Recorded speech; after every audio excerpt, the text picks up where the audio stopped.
자, 우리 말씀 제목을 큰 소리로 한번 읽어봅시다. 시작. 자, 자기 가슴에 손을 얹고 제목을 같이 읽어요. 시작. 불쌍히 여기소서. 오늘 말씀을 통해서 여러분들에게 치유와 회복의 그런 은혜와 역사가 일어나기를 주의 이름으로 축원합니다. 오늘 본문의 사건은 예수님께서 이 제자들을 비롯한 수많은 사람들과 함께 여리고 성읍에 들어가셨다가 이제 거기서 나오실 때 일어났던 그러한 사건입니다. 이 사건의 시작은 성문 근처 길가에 초라하게 앉아있던 한 거지, 이 맹인 하나가 예수님께서 지금 자기 옆을 지나가고 계신다고 하는 그 이야기를 듣고 그 말을 듣는 것에서부터 이 사건이 시작이 되고 있습니다.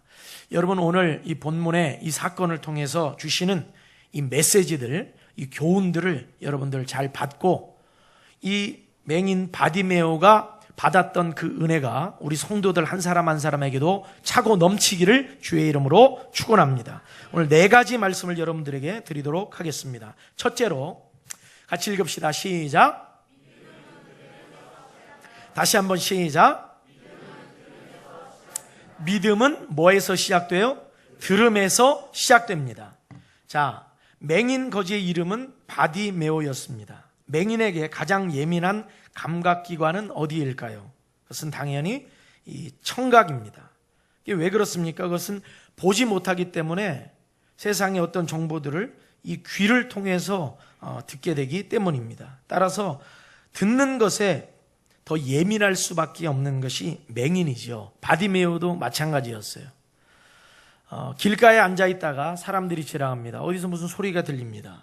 이게 무슨 소리지? 무슨 이야기지? 어떤 내용의 지금 소문들이 떠돌고 있지? 이 바디메오는 늘 이 청각에 의존해서 세상의 정보들을 받아들이고 있었는데, 즉 주변 사람들이 들려주는 그 말을 통해서 세상의 정보를 습득하던 사람이었죠. 그런데 바디메오가 주변 사람들에게 이날 들었던 말이 있죠. 그게 뭡니까? 나사렛 예수가 지금 내 옆을 지나가고 있다. 아마도 바디메오가 물었을 겁니다. 지금 누가 지나갑니까? 왜 이렇게 소란스럽습니까? 무슨 일이 일어났습니까?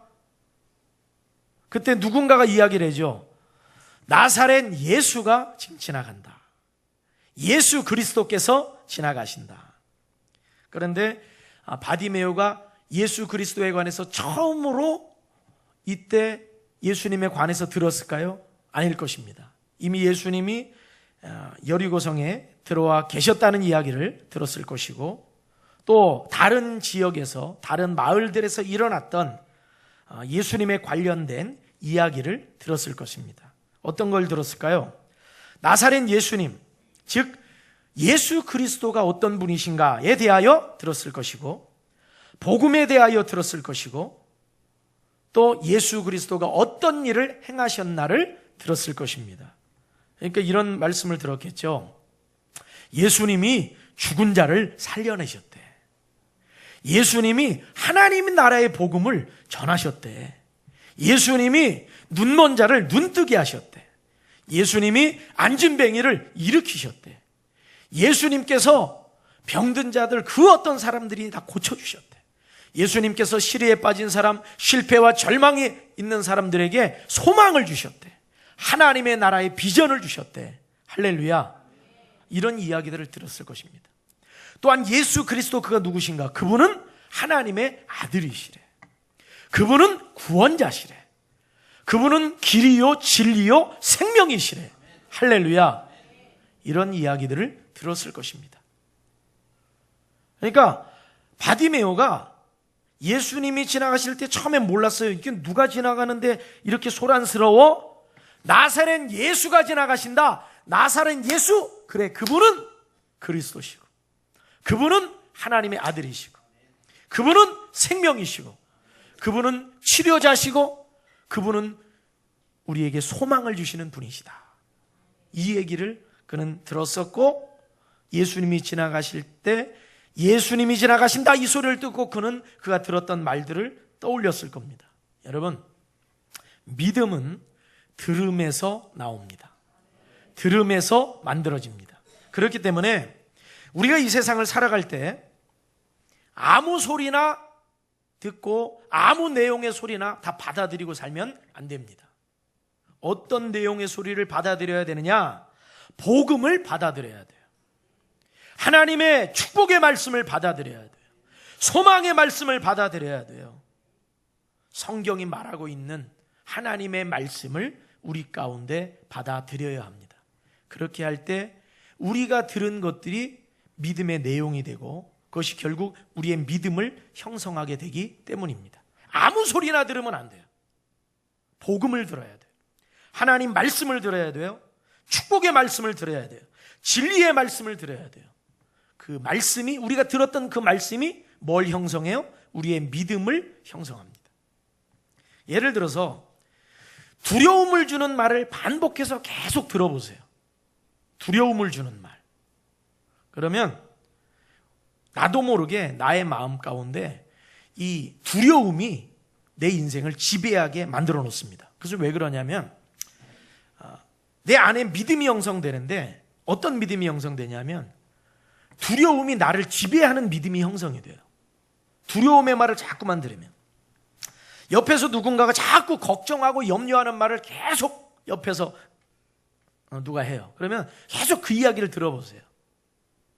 그 이야기를 내가 그대로 다 받아들이면 어떻게 되느냐? 내 안에 걱정과 근심으로 인한 어떤 불안함에 떨게 되는 내 안에 믿음의 그릇이 만들어집니다. 여러분, 그렇기 때문에 우리는 하나님의 말씀을 듣고 하나님의 진리를 들을 때 우리 안에 온전한 믿음이 형성될 수 있는 것입니다. 아무 소리나 듣고 살면 안 된다.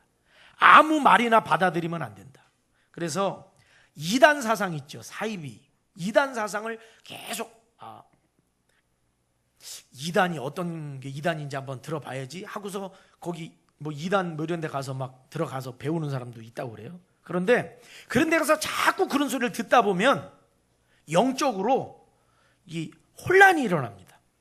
정신적으로 이게 혼미해지는 거예요.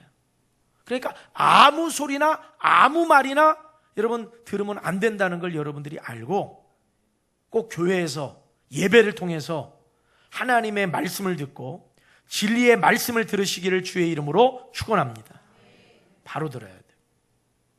가정에서도 마찬가지죠. 부모님의 말씀을 들어야죠.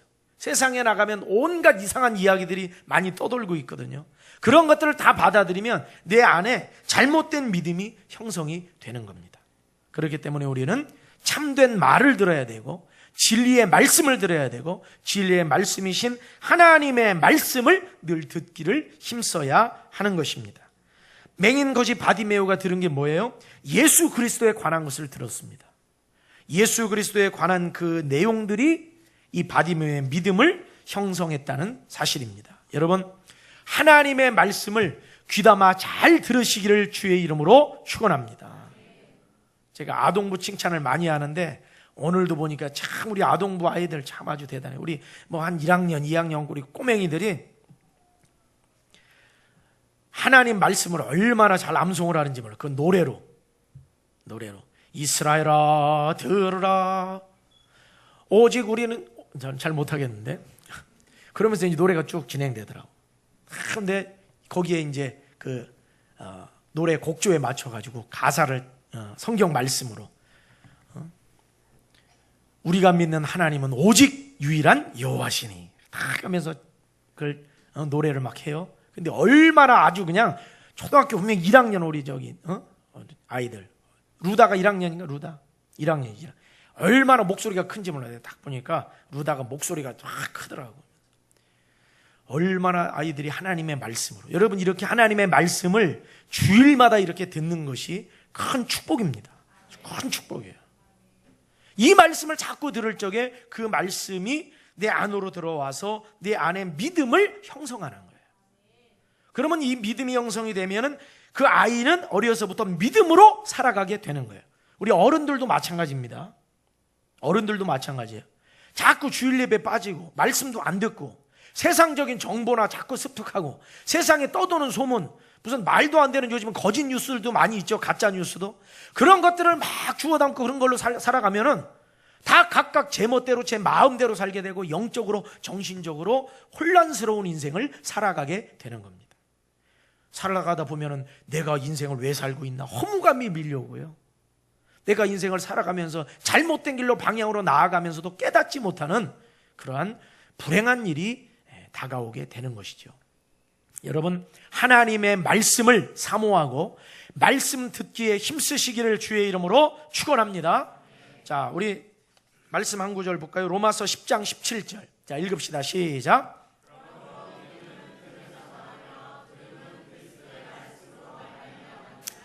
들음에서 믿음이 형성되는데 우리의 믿음은 누구의 말씀을 들어야 돼요? 그리스도의 말씀, 즉 예수 그리스도의 말씀을 들을 때 우리의 온전한 믿음이 형성이 될 수 있는 것이다. 여러분, 이 믿음을 다 소유하시기를 바랍니다.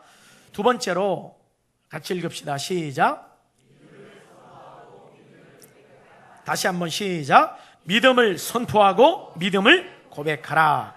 예수님이 지나가신다는 이야기를 듣고 바디메오는 어떤 반응을 보였습니까? 자, 47절 읽읍시다. 시작. 다윗의 자손 예수여. 자, 저를 보세요. 다윗의 자손 누구요? 예수여. 자, 다윗의, 저긴 잘못 나왔네요. 다윗의 자손 예수입니다. 자, 여기를 보세요. 이게 무슨 얘기냐? 지금 바디메오라고 하는 이 맹인은 예수님에 대해서 분명한 자기 신앙을 가지고 있어요.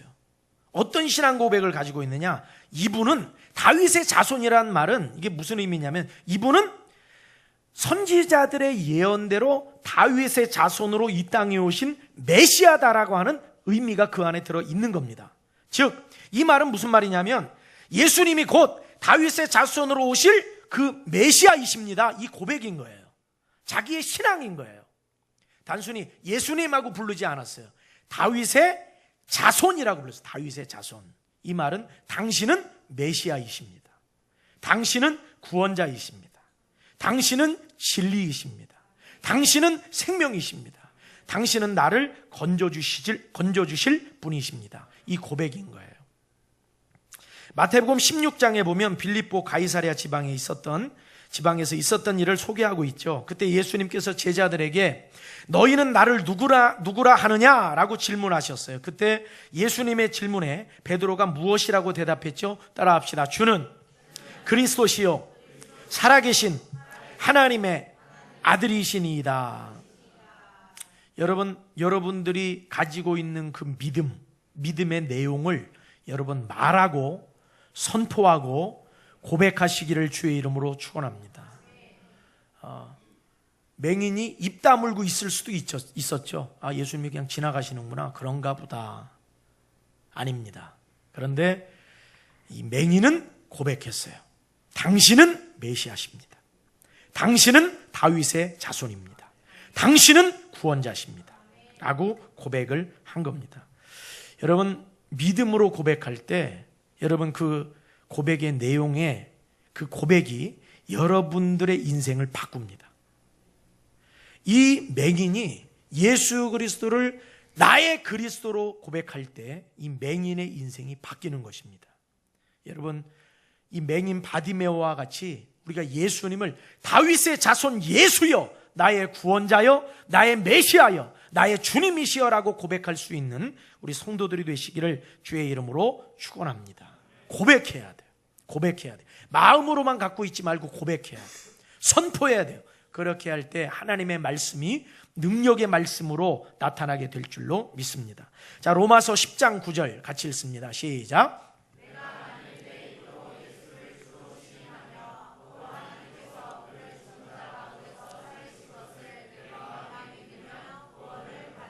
내가 만일 내 입으로 무엇으로?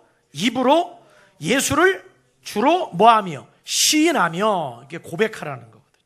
고백하는 거. 한번 따라합시다. 예수님은 나의 구원자이십니다. 예수님은 나의 치료자이십니다. 예수님은 나의 소망이십니다.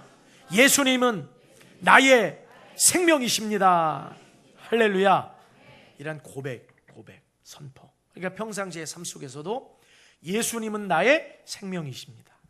예수님은 나의 구원자십니다. 가정에 대해서도 그래요. 예수님은 우리 가정의 구원자십니다. 고백하는 것과 하지 않는 것은 다릅니다. 여러분, 성경에 나오는 이 맹인 바디메오의 인생과 여러분들의 인생 가운데 어떤 인생이 지금 현재로서 비교해보면 어떤 인생이 더 행복한 인생이에요? 여러분이 행복합니까? 바디메오가 행복합니까? 적어도 육신의 우리가 눈으로 판단할 적에 바디메오가 우리보다 불행해도 10배, 20배 이상 불행하죠. 그렇죠? 그런데 바디메오의 인생을 바꾸는 게 있어요. 그게 뭐냐면 예수를 나의 구원자로 고백하는 겁니다. 당신은 다윗의 자손이고 당신은 나의 메시아입니다라는 고백이 이 사람의 인생을 바꿔놓는 거예요. 여러분, 오늘날 여러분들이 나는 저 사람보다 더 경제적으로 넉넉하지 못해서, 또 나는 직장이 어때서, 나는 가정적으로 어때서 비교하면서 나의 어떤 행복과 불행을 판단하는 경우가 많은데, 여러분, 예수가 여러분의 구원자가 되고 예수가 여러분의 생명이 되고 예수가 여러분의 소망이 될 때 여러분의 인생이 변화되는 걸 깨달으시기를 바랍니다. 그것을 믿고 믿음으로 고백하고 그분의 인도하심을 받는 우리 성도들이 되시기를 바랍니다. 자, 세 번째 같이 읽읍시다. 시작. 자, 지금 이 바디메오는 다윗의 자손 예수여 하면서 지나가시는 예수님을 불렀죠. 그 이유가 뭐냐면 오직 예수님만이 내 인생의 문제를, 나의 삶의 문제를 해결해 주실 수 있는 유일한 구원자로 믿었기 때문입니다. 예수님만이 내 인생의 유일한 해결자시고, 예수님이 없으면 지금 이 시간 예수님을 내가 놓친다면 내 인생은 여기서 그냥 무너져 내릴 것임을 그는 알고 있었어요. 그렇기 때문에 그는 예수님을 만나기 위해서 갈망했어요. 여러분, 오늘 이 시간에 우리가 예배를 드리면서 우리가 하나님을 날마다 더 만나기를 갈망하는, 간절히 소원하는 우리 성도들이 되시기를 주의 이름으로 축원합니다. 늘 성령으로 충만하기를 갈망하는 우리 성도들이 되시기를 바랍니다. 그냥 하나님 없어도 한 주간 살 수 있고, 하나님 없어도 뭐 1년, 2년 살아갈 수 있고가 아니라 하나님 없이는 내가 살 수 없습니다. 하나님 없이는 이 문제 해결할 수 없습니다. 하나님의 은혜 없이는 내가 살아갈 수 없습니다라고 고백하는 우리 성도들이 되시기를 바랍니다. 그렇게 바디메오는 그러한 갈망을 가지고 예수님을 찾았습니다. 그런데 그렇게 예수님을 향한 갈망을 가지고 부르짖었던 그 바디메오를 향한 주변 사람들의 반응은 어떠했어요? 차갑고 싸늘했죠. 오히려 떠들지 말라고, 조용히 하라고 꾸짖었습니다. 자, 48절을 한번 봅시다. 48절 같이 읽읍시다. 시작. 많은 사람이 꾸짖어 잠잠하라되 크게 소리질러 이르되 다윗의 자손이여 나를 불쌍히 여기소서 하는지라. 여러분, 우리가 지금 이 바디메오가 있었던 그 현장에 오늘날 지금 우리가 그 장소에서 바디메오의 그 모습을 옆에서 우리가 지켜보고 있었다면 정말 바디메오의 그 갈망, 예수님을 그 만나고자 하는 그 바디메오 그 열망, 또 끝까지 포기하지 않는 그 바디메오의 그 간절함, 여러분 그것에 아마 감탄할 것입니다. 그런데 성경에서 이 말씀을 왜 기록을 하고 있느냐? 그 얘기는 너희도 바디메오처럼 그렇게 갈망하는 자가 되라 말씀하시는 겁니다. 너희도 바디메오와 같이 끝까지 포기하지 말고 예수 그리스도를 구하는 자가 되라, 이 말씀을 오늘 우리에게 해 주시는 것입니다. 여러분, 바디메오와 같이 끝까지 갈망하고 포기하지 않는 우리 성도들이 되시기를 주의 이름으로 축원합니다. 아마 바디메오의 모습은 어떠했을까요? 바디메오가 큰 소리로 예수님을 불렀습니다. 다윗의 자손이여, 예수여, 나를 만나 주소서, 나를 불쌍히 여기소서. 그런데 주변 사람들이 그러는 거예요. 여러분, 이 바디메오의 목소리가 얼마나 컸겠어요? 저도 목소리가 좀 큰 편이지만 아마 저보다 더 크게 부르짖었을 거예요. 다윗의 자손 예수야! 부르지 않았겠어요? 예수님 그냥 지나가시면 안 됩니다. 저 만나주세요. 근데 주변 사람들이 뭐라고 그래요? 이게 수많은 사람들이, 야 시끄러! 예수님이 너 같은 사람 만나 주실 것 같아? 그지에다가 눈도 안 보이고 하면서, 너 같은 사람은 예수님이 저 만나 주지도 않아. 저리 가! 예수님 지나가셔야 되는데 조용히 해. 확 그냥. 여러분 그런 소리를 좀 바디메오가 들었어요. 여러분 안 그래도 맹인에다가 구걸에 사는 그 거지에다가, 여러분 안 그래도 이 내면에 열등감이 여러분 있을까요 없을까요? 열등감도 있을 것이고, 평상시에도 사람들이 자기를 좀 우습게 여기고 사람들이 자기를 좀 비난하고 조롱하는 그런 것들을 느꼈겠죠. 그럼에도 불구하고 이 바디메오의 반응은 달랐어요. 남들이 조용히 해 그러니까 알았어요. 아니 이 사람들하고 괜히 싸움 붙으면, 야 지금 조용히 해, 나 예수님 만나야 돼. 사실 싸우면 어떻게 돼요? 평상시에 그 동네 사람들이 다 구걸에 줄인 것으로 먹고 사는 사람인데 동네 분들한테도 잘 보여야 돼요, 안 보여야 돼요? 여러분 이것도 사실은 어려운 얘기입니다. 그런데 바디메오는 주변 사람들의 시선을 개의치 않았어요. 주변 사람들의 책망과 꾸지람을 개의치 않았어요. 오직 바디메오의 시선은 예수 그리스도께 향해 있어요. 자 보세요. 눈이 멀었어도 영적인 눈이 열린 사람은 예수님을 바라봅니다. 눈이 2.0, 눈이 3.0이라도 영적으로 눈이 닫힌 사람은 육적인 눈이 아무리 밝아도 예수님을 바라볼 수가 없는 겁니다. 여러분, 우리가 육신의 눈은 잘 보이지 않는다 할지라도 영적인 눈이 열려서 예수 그리스도를 바라보고 예수 그리스도를 갈망하고 예수 그리스도께 끝까지 시선을 떼지 않는 우리 성도들이 되시기를 주의 이름으로 축원합니다. 사람들이 꾸짖었어요. 그런데 성경을 보니까 한 사람이 꾸짖은 것도 아니고 많은 사람이 꾸짖었다고 그랬어요. 많은 사람이. 근데 그가 어떻게 했어요? 더욱 크게 소리질러. 뭐라고 그랬어요? 자, 우리도 한번 외쳐봅시다. 그가 더욱 크게 소리질러 이르되 다윗의 자손이여. 그가 더욱 크게 소리질러 이르되 하면 여러분들이 그 뒤에 읽으세요. 그가 더욱 크게 소리질러 이르되. 다시요. 그 정도로 해가지고는 그냥 지나가신다 이 말이에요. 더 크게. 자, 그가 더욱 크게 소리질러 이르되 나를 불쌍히 여기소서. 더 크게 지른 거예요. 여러분 오늘날 우리가 하나님 앞에 나아갈 때, 여러분 우리가 뭐 항상 모든 것이 내 생각대로 되고 내 뜻대로 되고 모든 것이 평안하고 행복하고 그럽니까? 그러진 않죠. 그러나 바디메오보다는 낫죠, 우리의 인생은. 그런데 여러분, 세상적으로 실망하고 좌절에 빠지려면 바디메오와 같은 사람이 더 실망해야 되고 더 좌절해야 되고 더 낙담해야 되고 더 낙심해야 됩니다. 그럼에도 불구하고 바디메오는 그 낙심의 자리에서 부르짖었어요. 여러분 오늘날 우리가 어느 때에야 저 바디메오 같이 부르짖을 수 있을까? 여러분 더 절망적인 자리에 우리가 떨어져야 부르짖을까? 아니면 지금 이 시간에 우리가 부르짖어야 할까? 여러분 잘 되면 잘 될수록 더 부르짖기를 주의 이름으로 축원합니다.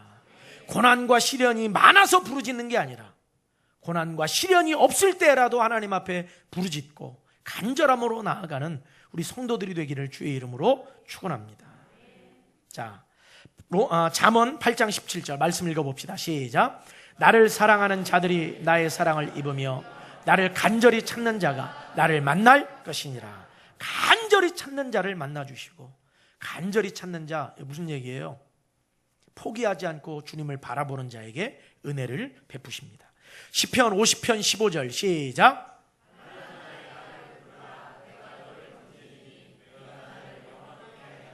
환난 날에 나를 부르라. 환난 날에 여러분 하나님께 부르짖기를 주의 이름으로 축원합니다. 제가 목회를 하면서도 참 얼마나 어려운 그런 일들이 많이 있었어요. 많이 있는데 시골에서 저 농촌에서 목회할 적에도 그랬고 또 좀 규모가 있는 대형교회에서 부목사로 있을 때도 그랬고 여러 가지 힘든 일이 많이 있었어요. 그런데 참 그 어려운 가운데 하나님께서 모든 것들을 지나고 나니까 그 과정 속에 하나님 앞에 기도하고 했던 것들을 하나님이 다 응답해 주시고 다 새롭게 해 주시고 다 회복시켜 주시는 은혜를 제가 경험을 했습니다. 여러분, 지금 당장은 힘들고 어려운 환경 속에 있다 할지라도 그 환난 날에 여러분 하나님 부르고 끝까지 하나님의 손을 놓지 않는 여러분들이 되시기를 주의 이름으로 축원합니다. 저 북한 땅에 지금 지하교회에 있는 그 성도들 찬송 부르다가 찬송 소리가 발각이 돼가지고 그것이 걸려들면은 다 탄광으로도 끌려가고 고문도 받고 또 사형도 되고 온갖 어려움을 다 겪으면서도 신앙생활하고 있지 않습니까? 그런데 이제 북한 선교하는 어떤 분이 그런 간증을 이야기를 하더라고요.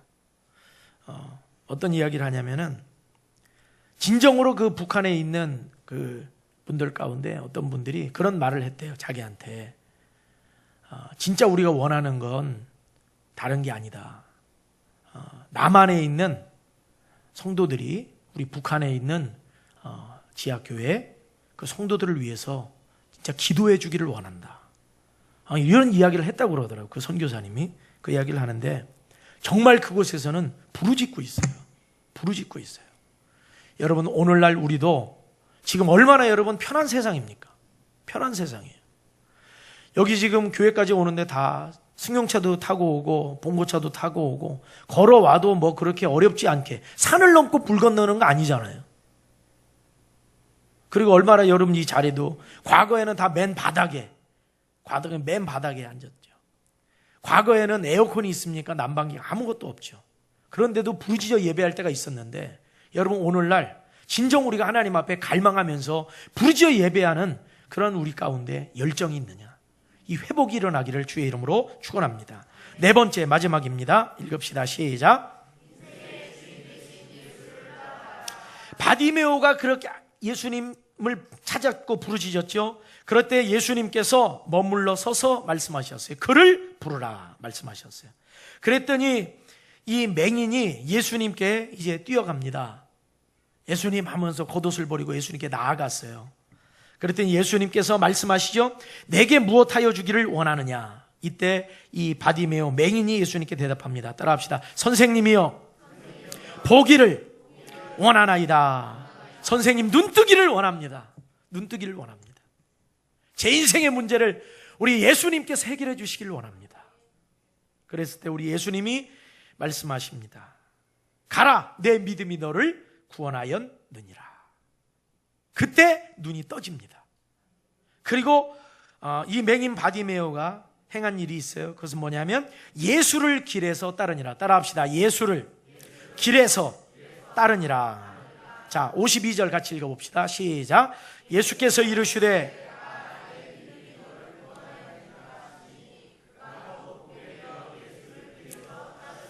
자, 이거 한번 보세요. 인생의 가장 어려운 문제를 해결받았어요. 내 인생의 가장 힘들고 어려운 문제 해결받았어요. 내 마음에 어떤 소원이 있었는데 간절한 소원을 해결받았어요. 자, 그렇다면 이제 더 이상 예수님을 찾을 이유가 있어요, 없어요? 내 인생에 이 문제 해결해야 되는데 그거 해결받았어요. 예수님께. 그렇다면 이제 예수님을 더 이상 찾을 필요가 있어요, 없어요? 언제 또 문제 터질지 모르니까. 이유가 있죠. 그 이유가 뭡니까? 그 이유는 예수 그리스도 바로 그분이 내 인생의 주인이시기 때문에 그래요. 그 전까진 몰랐어요. 그냥 내 삶에 그냥 문제 이거에 얽매여 있던 사람이 이 문제 해결받고 더 확신을 가집니다. 그리고 이 문제 해결 전에도 이 바디메오는 이미 부르짖을 때부터 이분이 내 주인이시구나 라는 걸 이미 알고 부르짖은 겁니다. 여러분, 예수 그리스도 그분이 내 인생의 주인이시고 우리 가정의 주인이시고 교회의 주인이시고 내 삶의 주인이신 걸 고백하시기를 주의 이름으로 축원합니다. 로마서 14장 8절 같이 읽읍시다. 시작.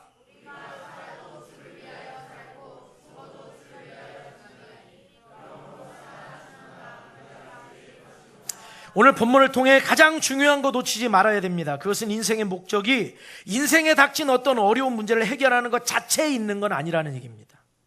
예수님을 나의 구원자와 주님으로 믿고 따라가는 것, 거기에 목적이 있어요. 자, 예를 들어서 바디메오가 맹인이 눈이 안 떠졌어요. 안 떠졌으면 예수님 안 따를 겁니까? 안 떠졌어도 따라야 됩니다. 내 다리가 장애가 입어서 그야말로 목발을 짚고 가더라도 예수님을 따라가야 되는 겁니다.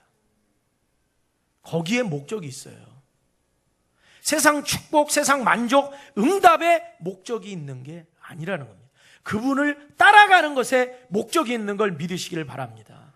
여러분, 다 이 시간에 삶 속에 내가 기도했는데 어떤 걸 하나님 앞에 구했는데 응답 받아서 이 시간 예배를 드리나요?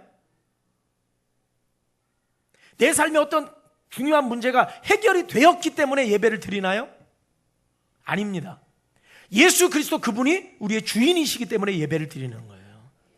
하나님께서 우리의 아버지 되시니까 예배를 드리는 것이고, 하나님 그분이 창조주요 통치자이시기 때문에 예배를 드리는 겁니다. 로마서 14장 8절 다시 한번 읽읍시다. 시작.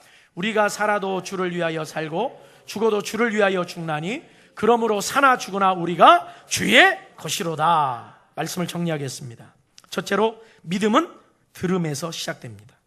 둘째로, 믿음을 선포하고 믿음을 고백해야 합니다. 셋째로, 믿음으로 갈망하고 끝까지 포기하지 말아야 합니다. 넷째로, 인생의 주인 되신 예수 그리스도를 따라가야 하는 것입니다. 기도하겠습니다.